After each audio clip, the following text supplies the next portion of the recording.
Dear students, welcome to my channel. As I promised to you, I am going to bring SST quick revision for you today. So हम start कर रहे हैं. यहाँ पर बहुत सारे MCQs cover करेंगे from all the chapters of SST. Okay? तो आप ready हो मेरे साथ? चलिए start करते हैं. We are doing SST revision, quick revision. तो आपका सबसे पहला एक फेडरलिज्म का चैप्टर है. ठीक है, आज जितने भी एमसीक्यूज हम कवर करेंगे और जितना भी आपको मैं कराऊंगी वो सब आपके कल के लिए बहुत ज़्यादा इम्पोर्टेंट है. So there is a topic called list. ठीक है, आपके फेडरलिज्म चैप्टर में एक लिस्ट है, उसमें 3 काइंड्स ऑफ लिस्ट है. तो उसकी कुछ मैंने यहाँ पे मेंशन किया है. देखो, union list, state list and concurrent. ठीक है, ये तीनों लिस्ट में जितने भी ये आपके एरियाज आते हैं, ये सब मैंने डिवाइड करके ऐसे एक कॉलम बना दिया है. So you can take a screenshot of this also and you can learn them, because question ऐसे आते हैं एमसीक्यू में. आपसे सीधा सीधा पूछा जाएगा कि बताइए कि कौन सा, आपको ऑप्शन दे देंगे. सपोज आपको दे दिया ट्रेड दे दिया, एग्रीकल्चर दे दिया and communication, and they will ask you कि बताइए इनमें से कौन सा है जो कॉन्करेंट या कॉन्करेंट लिस्ट में आता है. तो इसमें से नन ऑफ दीज हो जाएगा. ठीक है, इस तरह के क्वेश्चंस इसमें से जरूर आएंगे and I will be doing lots of MCQs with you. Okay, तो यहाँ पर देख लो, यूनियन लिस्ट में आपके कौन कौन से आते हैं. Defence, banking, currency, foreign affairs और communication. Alright. And state list में क्या आ जाएंगे. पुलिस, ट्रेड, कॉमर्स, एग्रीकल्चर और irrigation. Then there is a concurrent list. Concurrent में adoption, succession, marriage, trade union, forest and education. इसमें जो मोस्ट इंपॉर्टेंट है, जो हमेशा पूछे जाते हैं, वो आपका है ट्रेड यूनियन. ट्रेड यूनियन में बहुत सारे एमसीक्यूज आए हुए हैं और ट्रेड यूनियन में आया है, डिफेंस का पूछा गया है बहुत बार, कम्युनिकेशन का पूछा है इन्होंने, और पुलिस का पूछा है. ये सारे बहुत इंपॉर्टेंट है कि ये कौन सी लिस्ट में इंक्लूडेड है. तो ये आपकी यूनियन है, ये आपकी स्टेट है, ये कॉन्करेंट. अब इसमें डिफरेंस क्या होता है. जो यूनियन लिस्ट है, तो ये यूनियन गवर्नमेंट जो है, ये यूनियन गवर्नमेंट के अंदर होते हैं इसके डिसीजंस. ठीक है, जो स्टेट हो गई, स्टेट से ही पता लग रहा है आपको कि स्टेट गवर्नमेंट इसके डिसीजन लेती है सारे. ठीक है, कोई भी इसमें प्रॉब्लम आ जाती है, कोई जो भी इससे रिलेटेड जो जितने भी मैटर्स हैं, ठीक है, लिस्ट में आपको जितने दिख रहे हैं स्टेट में, वो स्टेट गवर्नमेंट उनको देखती है. और यूनियन में जितने भी ये सारे एरियाज हैं, इनको कौन देखता है. Union government. अब आती है आपकी एक कॉन्करेंट. ठीक है, कॉन्करेंट क्या होता है. कॉन्करेंट में यूनियन और स्टेट दोनों एक साथ ही यहाँ से डिसीजंस को हैंडल करती है, इन मैटर्स को हैंडल करती है. ठीक है, तो कॉन्करेंट में याद रखना, यूनियन प्लस स्टेट. ठीक है, दोनों ही गवर्नमेंट यहाँ के ये वाले डिसीजंस लेती है. ऑलराइट. अब एक चीज और मैं आपको बता देती हूँ. यहाँ पर देखो, एक क्वेश्चन है एमसीक्यू, बहुत इंपॉर्टेंट, कई बार ये आया हुआ है और आपकी बुक में, टेक्स्ट बुक में दिया हुआ है, एनसीईआरटी टेक्स्ट बुक में. देखो, यहाँ पे एक एरिया है कंप्यूटर सॉफ्टवेयर. ठीक है, अब मुझे ये बताओ. देखो, यहाँ इन्होंने पूछ लिया, क्वेश्चन ये कर दिया कि बताओ कंप्यूटर सॉफ्टवेयर जो है वो कौन सी लिस्ट में आएगा. तो आप नहीं बता पाओगे कि यहाँ कहीं है ही. तो जितने भी ऐसे हो, इनके अलावा कोई भी ऐसा आपको एरिया दे दें जो आपको पता ना लगे भाई कौन सी लिस्ट में है, उनको हम कहते हैं रेजिडुअल. ठीक है, ये होते हैं हमारे रेजिडुअल सब्जेक्ट्स. रेजिड्यू क्या होता है. What is residue. रेजिड्यू होता है जो लास्ट में बच जाता है. सपोज करो आप एक पेपर है, पेपर को आप बर्न करते हो, तो लास्ट में क्या होता है, लास्ट में एक ऐश आ जाती है. ठीक है, राख आपके हाथ में आ जाती है. वो क्या होती है, वो एक तरह का रेजिड्यू होता है. जब हम साइंस में कॉन्सेप्ट पढ़ते हैं, तो रेजिड्यू से रेजिडुअल बना है वर्ड. ठीक है, यानी कि जो बची हुई है इन तीनों कॉलम्स में जो आपने मेंशन करे हैं मैंने यहाँ पर, इनके अलावा कोई भी आ जाए और आपसे पूछ रही कौन सी लिस्ट में है, कंप्यूटर सॉफ्टवेयर है फॉर एग्जाम्पल, तो ये किस लिस्ट में आएगा. ये आएगा बेटा आपका यूनियन लिस्ट में. याद रखना, जितने भी रेजिडुअल सब्जेक्ट्स होते हैं बचे हुए इनमें से, वो किस में आ जाएंगे, आपके यूनियन गवर्नमेंट में. यूनियन गवर्नमेंट में हैंडल करेगी उनको. ठीक है, और ये यूनियन लिस्ट में काउंट होंगे. कंप्यूटर सॉफ्टवेयर का तो ऑलरेडी आपके एमसीक्यूज में ये चीज दी हुई है. ठीक है, ओके, नेक्स्ट चलते हैं यहाँ पर नेक्स्ट एमसीक्यूज पे। मैं एमसीक्यूज की बेसिस पे ही आपको क्वेश्चंस करवा रही हूँ, ठीक है, फटाफट से। अब देखो जम्मू एंड कश्मीर है, एक क्वेश्चन आता है कि जम्मू एंड कश्मीर का बेटा अपना खुद का एक कॉन्स्टिट्यूशन है, उनकी अपनी एक गवर्नमेंट है, ओन कॉन्स्टिट्यूशन, याद रखेंगे, ठीक है, उनका अपना कॉन्स्टिट्यूशन है, ठीक है। अब नेक्स्ट है आपका एमसीक्यू। एक क्वेश्चन आता है कि बताइए कि जो यूनियन टेरिटरीज हैं हमारी, ऑलराइट, तो यूनियन टेरिटरीज के पास कितनी पावर होती है, मतलब देखो क्वेश्चन ये है, यूनियन टेरिटरीज इन नोट्स की तरह है, आप लिखते जाएंगे इसको और याद करते जाएंगे, ठीक है। यूनियन टेरिटरीज कौन कौन सी होती है आपकी, Delhi, Chandigarh and Jammu and Kashmir etcetera, ठीक है। तो इसमें they have a very little power. तो यूनियन टेरिटरीज जो है जैसे दिल्ली, चंडीगढ़ एंड ये सब जो है आपकी पौंडीचेरी वगैरह, they have very little power. इसमें लिखना है आपको, they have a very little power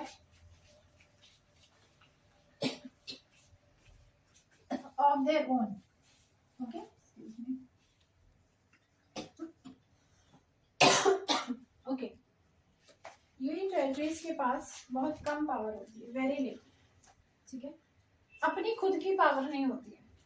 क्या किसका कंट्रोल होता है यूनियन टेरिटरीज पे, सेंट्रल गवर्नमेंट का, ठीक है, जो हमारी सेंट्रल गवर्नमेंट है, सेंट्रल गवर्नमेंट का टोटल कंट्रोल होता है यूनियन टेरिटरीज पे, ऑलराइट, याद रखेंगे। ये एमसीक्यू के फॉर्म में यही इस तरह के ही क्वेश्चंस आपके आएंगे, ठीक है। स्टेट गवर्नमेंट नहीं होती है, ठीक है, स्टेट गवर्नमेंट का कोई कंट्रोल नहीं होता है यूनियन टेरिटरीज पे, ओके। तो ऑप्शंस में अगर आएगा तो आप सेंट्रल गवर्नमेंट को ही टिक करेंगे ऑप्शन को, ओके। नेक्स्ट है आपको पता है कि जो हमारे इंडियन स्टेट्स हैं, है ना, इंडियन स्टेट्स जो है हमारी, उनको हमने कुछ टाइम बाद क्या हुआ था, इंडिया की जो स्टेट्स थी उनको डिवाइड कर दिया गया था, उनका डिवीजन हो गया था। तो ये बताना है कि जैसे सपोज नागालैंड है, झारखंड है, मिजोरम है, ये सब अलग अलग स्टेट्स बनने लग गई थी, अलग डिवीजन इनका हो गया था एक दूसरे से। तो ये क्वेश्चन जरूर आता है कि वो किस बेसिस पे हमने उनका डिवीजन किया था, ठीक है, किस बेसिस पर उनका डिवीजन हुआ था। तो एक ये टर्म है जो आपको याद रखना है, ओके, किस बेसिस पे हुआ था। ऑप्शंस में बहुत कुछ आता है कि हमारे जो इंडियन स्टेट्स हैं, ओके,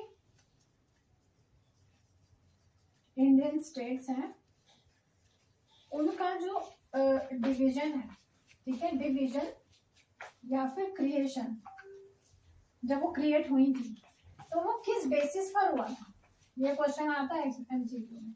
तो किस बेसिस पर हुआ था आपको ये याद रखना है, वर्ड याद रखना है, कल्चर एंड एथनिसिटी। जब आपके एग्जाम में एमसीक्यूज आएंगे और इनमें से जरूर आएंगे, आप देख लेना, आएंगे तो आप याद करोगे कि मैम ने सेम टू सेम क्वेश्चन मुझे कराए थे, एथनिसिटी, ओके। तो यहाँ पर है कल्चर एंड एथनिसिटी, कल्चर और एथनिसिटी के बेस पर ही उन स्टेट्स को डिवाइड किया गया था, उनका डिवीजन किया गया था। ऑप्शंस में आपको क्या क्या मिलेगा, आंसर तो ये हो गया आपका, ऑप्शंस में आपको क्या मिलेगा पता है, आप बोलेंगे रिलीजन, ठीक है, रिलीजन, हिंदू मुस्लिम, उसके बेस पे थोड़ी ना यहाँ पे नागालैंड बनी या झारखंड बना या जो भी स्टेट, उनका कल्चर और एथनिसिटी पे बना, रिलीजन नहीं है ऑप्शन। रिलीजन को सब बच्चे टिक करके आ जाते हैं, आपको टिक नहीं करना है रिलीजन पे, ऑलराइट। तो ये एक आपका इम्पोर्टेंट एमसीक्यू हो गया।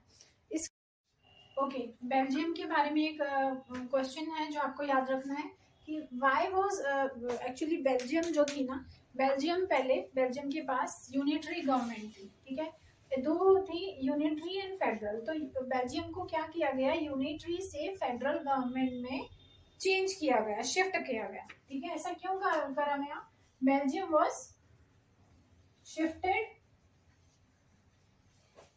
From unitary government unitary government से किस पे ऊपर शिफ्ट किया गया? फेडरल। ठीक है, फेडरल फॉर्म ऑफ गवर्नमेंट। ऐसा क्यों करा गया? बेल्जियम को यूनिटरी गवर्नमेंट से फेडरल में क्यों शिफ्ट किया गया? क्योंकि देखो क्या होता है, फेडरल गवर्नमेंट जो होती है ना काफी ज्यादा बेटर होती है इन अ वे, बिकॉज फेडरल गवर्नमेंट में बहुत ज़्यादा उसको मानते हैं कि फेडरल गवर्नमेंट बहुत अच्छी तरह से डिसीजन लेती है और बहुत पीसफुल होती है, स्टेबल एनवायरनमेंट प्रोवाइड करती है, ठीक है, और लोगों की अच्छे से सुनती है, अच्छे डिसीजन लेती है, मतलब अच्छा ही माना जाता है फेडरल गवर्नमेंट को एज कम्पेयर टू यूनिटरी, अगर मैं शॉर्ट में आपको बताऊँ तो। इस रीजन से क्या था कि इस रीजन से बेल्जियम को यूनिटरी से फेडरल गवर्नमेंट में कन्वर्ट किया गया।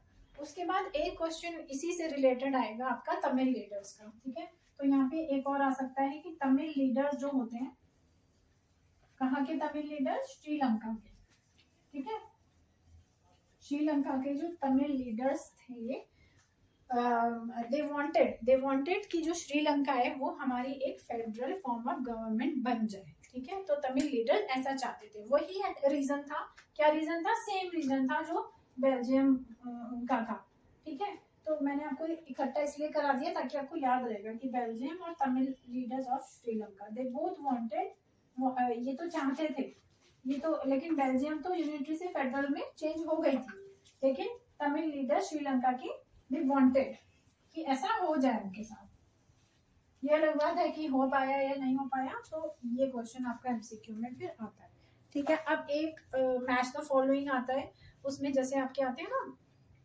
कि इसको आपने इंक्रीजिंग ऑर्डर में लगाना है, तो आपके हाईएस्ट इंस्टीट्यूशन ऑफ पंचायती राज जो होते हैं, तो वो उसका मैं एक आपको वो करा देती हूँ।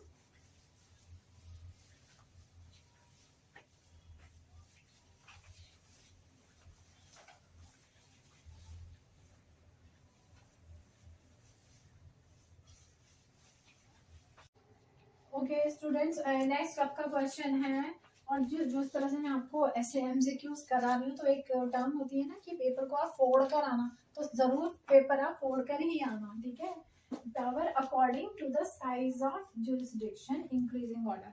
अब इनकी जो पावर्स हैं, जो इनको पावर मिली हुई है, वो इंक्रीजिंग ऑर्डर में मैंने लगाई है। देखो कैसे है इंक्रीजिंग ऑर्डर, देखो स्टेट गवर्नमेंट आ जाएगा पहले, फिर जिला परिषद, फिर पंचायत समिति और फिर ग्राम पंचायत, तो इनकी पावर्स है ये डिस्ट्रीब्यूटेड कि सबसे ज्यादा पावर किसके पास होती है, तो स्टेट गवर्नमेंट, फिर जिला पंचायत समिति और फिर ग्राम पंचायत। तो ये सीक्वेंस आपको याद रखना है, क्योंकि वहां पे एमसीक्यूज में आपको ऐसे मैच द फॉलोइंग या फिर ऐसे सीक्वेंस मिलेगा, उसमें से पूछा जाएगा कि which one is the right sequence in increasing order. Decreasing पूछेंगे तो आप ऐसे उल्टा कर देना, ठीक है, this is in increasing order. Okay, तो यहाँ पे ये वाला आपका क्वेश्चन हो गया।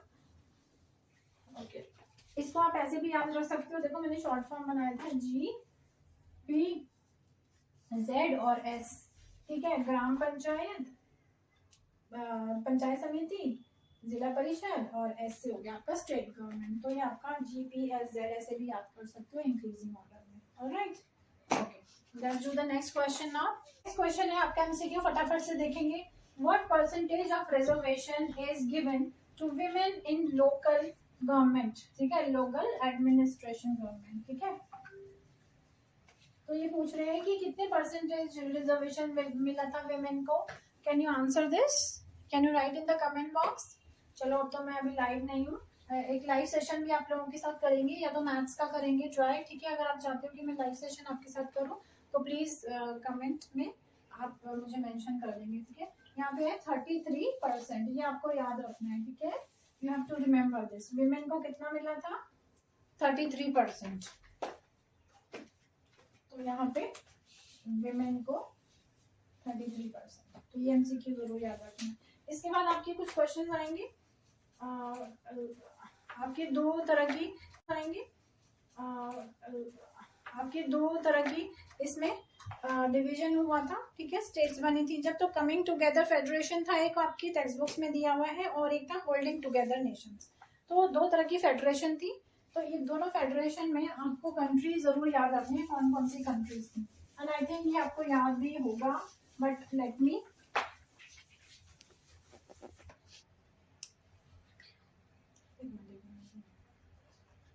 ओके स्टूडेंट्स, यहाँ पे हम नेक्स्ट पढ़ रहे हैं, 2 रूट्स हैं आपके फेडरेशन, ठीक है, फेडरल गवर्नमेंट के। तो यहाँ पे सबसे पहला है coming together federalism. Coming together federalism का मतलब है, देखो आपकी बुक में लिखा हुआ है पेज नंबर 15 पर, इट्स मेंशन क्लियरली। एंड अगर आप एनसीईआरटी पूरी पढ़ के जाएंगे एक एक वर्ड, आपका सारा एनसीईआरटी में से ही एमसीक्यूज आएंगे और कहीं से नहीं आएंगे। आपने एक लाइन भी अगर इसमें छोड़ दी उसी में से क्वेश्चन आ जाएगा बेटा।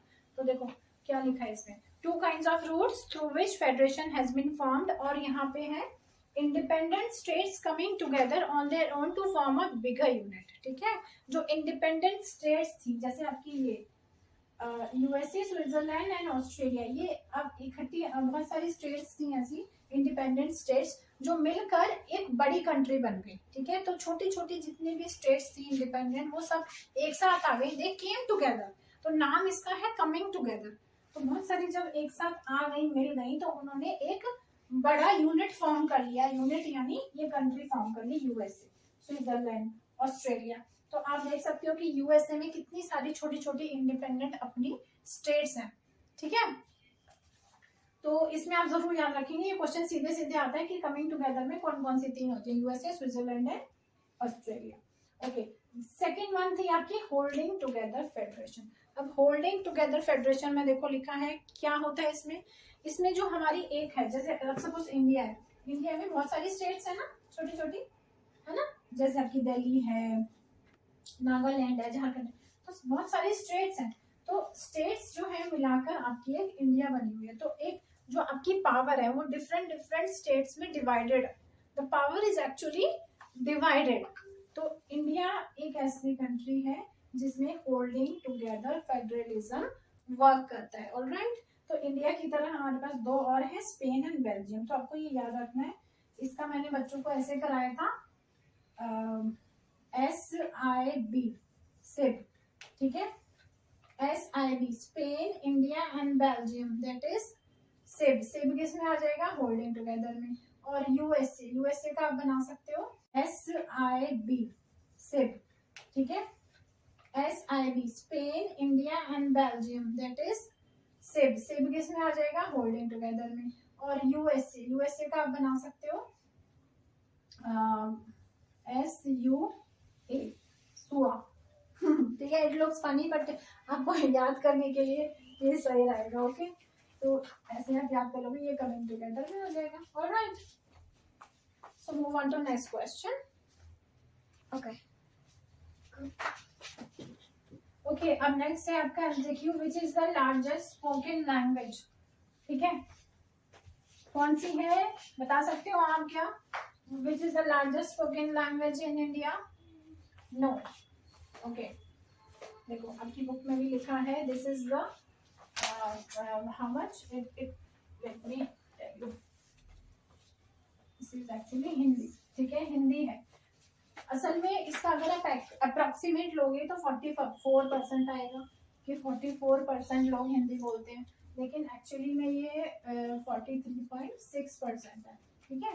43.6 को हम अप्रोक्सीमेट 44 मान लेते हैं, ओके। अब एक चीज और है यहाँ पे, सेकंड मोस्ट स्पोकन कौन सी हो जाएगी, इंग्लिश हो जाएगी, ठीक है, ये सेकंड मोस्ट हो जाएगी इंग्लिश, ठीक है। इंग्लिश जो है, इंग्लिश आपकी सेकंड मोस्ट है, तो इंग्लिश की यस। अब नेक्स्ट है आपका क्वेश्चन, ओके। यहाँ पे क्वेश्चन आएगा नेक्स्ट आपका कि 8th शेड्यूल ऑफ कॉन्स्टिट्यूशन में आपकी टोटल कितनी लैंग्वेजेस हैं, ठीक है। तो यहाँ पे आ जाएगा 8th शेड्यूल, ये एमसीक्यू है बेटा, 8th schedule of constitution consist of how many languages, ठीक है। तो कितनी लैंग्वेजेस हैं इसमें 8th शेड्यूल में, जो शेड्यूल्ड लैंग्वेजेस जिनको हम बोलते हैं, इनको हम बोलते हैं शेड्यूल्ड लैंग्वेजेस। तो कितनी है टोटल, 22, ठीक है। 22 शेड्यूल्ड लैंग्वेजेस हैं आपके 8th शेड्यूल कॉन्स्टिट्यूशन में। अब जो इन 22 लैंग्वेजेस के अलावा, देखो आपकी बुक में मैं बता देती हूँ, पेज नंबर 22 पर दिया है, यहाँ पर देखो, this is given, these are the list of languages, ये लैंग्वेजेस की लिस्ट दी है। ये लिस्ट आपकी टोटल 22 है, ठीक है। ये सारी आपकी इसमें 8th शेड्यूल ऑफ कॉन्स्टिट्यूशन में। अगर इनके अलावा कोई ऑप्शंस में आपसे पूछ लेते हैं कि is it there in the 8th schedule of constitution, तो आप उसको मार्क कर सकते हो। जैसे एक एमसीक्यू आया था, मैं आपको भी दिखा भी रही हूँ। एक उन्होंने पूछा था पाली एंड तुल्लू, ठीक है। आपको फनी लग रहा होगा name, but these are the languages, okay. तो आप चेक करना, जैसे इसमें ऑप्शंस में दे देंगे आप, पाली एंड तुल्लू दिया था एक ऑप्शन, और दूसरा जैसे आपको दे दिया मराठी एंड हिंदी, ठीक है। ऐसे करके आपको चार ऑप्शंस दिए, और आपसे पूछा गया कि कौन सी इनमें से पेयर ऑफ लैंग्वेजेस हैं जो हमारे 8th शेड्यूल ऑफ कॉन्स्टिट्यूशन में नहीं है। तो आपका आंसर होगा पाली एंड तुल्लू। आप चेक कर लेना, उसमें पाली और तुल्लू नहीं दिया हुआ है। तो ये क्वेश्चन कई बार एग्जाम्स में रिपीट हो चुका है, तो मैं आपको ये करा रही हूँ, ठीक है। जो ऐसी लैंग्वेजेस होती है जैसे पाली और तुल्लू, तो ये शेड्यूल तो है नहीं, तो इनको हम क्या बोलेंगे, इनको बोलेंगे हम नॉन शेड्यूल, अनशेड्यूल नहीं, नॉन शेड्यूल। तो ये पाली एंड तुल्लू कौन सी है, नॉन शेड्यूल्ड लैंग्वेजेस हैं, because they are not included in our 8th constitution. Alright, so I think इस चैप्टर में जो बेसिक मेन आपको फेडरलिज्म में पढ़ना था वो यही है, ठीक है। इससे ज्यादा हम और कुछ नहीं पढ़ेंगे, ये आपका मेन हो गया। अब हम will move on to the next chapter, that is nationalism in Europe. So will start that.